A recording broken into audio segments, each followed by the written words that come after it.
Olá, tudo bem? Hoje eu quero falar sobre o espanto filosófico e quero partir de uma lenda de Tales de Mileto, primeiro filósofo pré-socrático. Diz que ele estava caminhando durante a noite e tinha uma expressão de muito encantamento e espanto diante do céu. Ele possivelmente estava encantado com as estrelas ou aquilo que ele observava.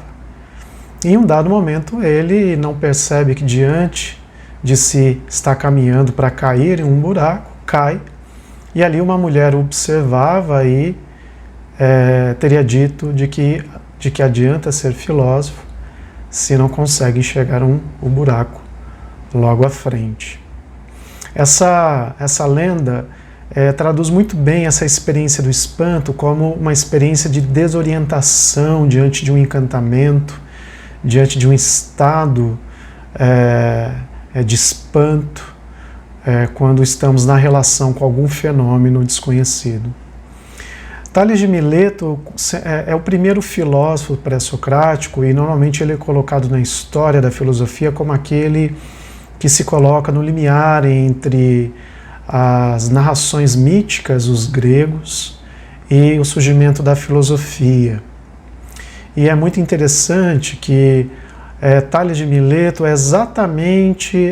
representa exatamente essa outra forma de definir os fenômenos desconhecidos que as narrações míticas para os povos gregos nesse momento, elas não dão mais conta de definir o desconhecido ou de narrar aquilo que até então era muito bem esclarecido através dos mitos.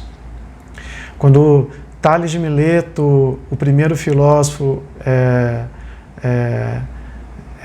apresenta através dessa lenda, essa expressão de espanto, encanto, aí nós temos um filósofo, alguém que anseia saber exatamente porque as narrações não esclarecem.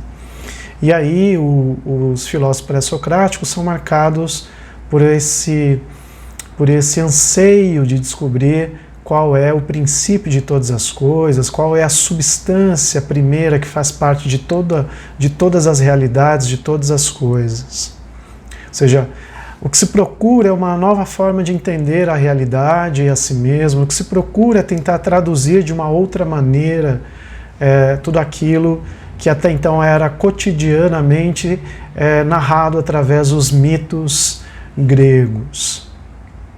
E a experiência do espanto, então, parece ser aquele sinal que se coloca nesse limiar diante dessa experiência de estar diante do conhecido e, de repente, se perceber estranhando, deslocado, desorientado desse cotidiano, porque se percebe algo mais que até então não havia se percebido. E podemos até considerar aí que todo espanto tem uma relação com aquilo que nos assusta, com aquilo que nos faz sentir medo, com aquilo que nos provoca admiração.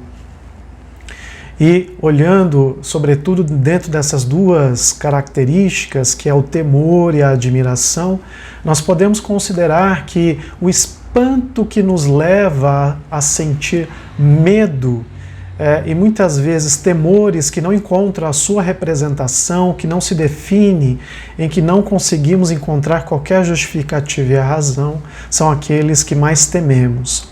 É mais suportável um temor representado, simbolizado, do que aquele que se apresenta para nós de certo modo irrepresentável.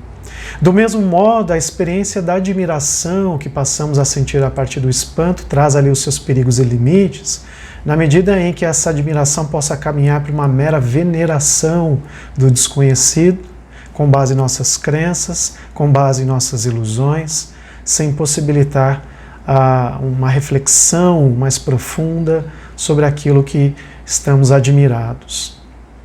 Na obra Teteto de Platão, até o filósofo Aristóteles, vamos encontrar o termo patos, o termo grego patos, que define que o espanto filosófico é uma certa abertura para o desconhecido e fundamental abertura exatamente porque é ela que nos possibilita essa experiência de estranhamento diante do habitual. E, considerando isso, nós podemos dizer que o espanto filosófico é exatamente essa experiência que nos possibilita essa abertura, não somente para o fenômeno desconhecido que está diante de nós, mas dentro do contexto da filosofia essencial, dentro desse ponto que me importa mais, é quando nós estamos diante do desconhecido em nós.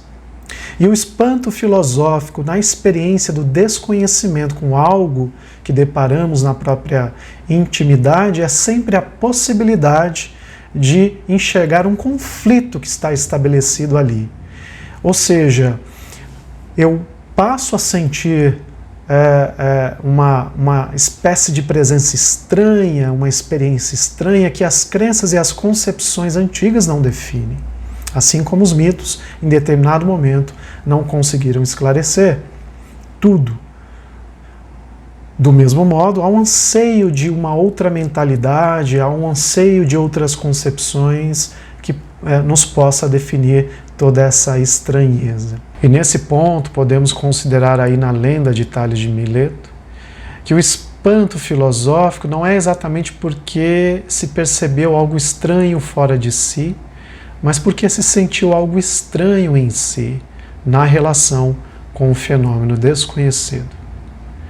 Bom, é isso. Espero que o assunto tenha sido intrigante, que você tenha gostado e até breve.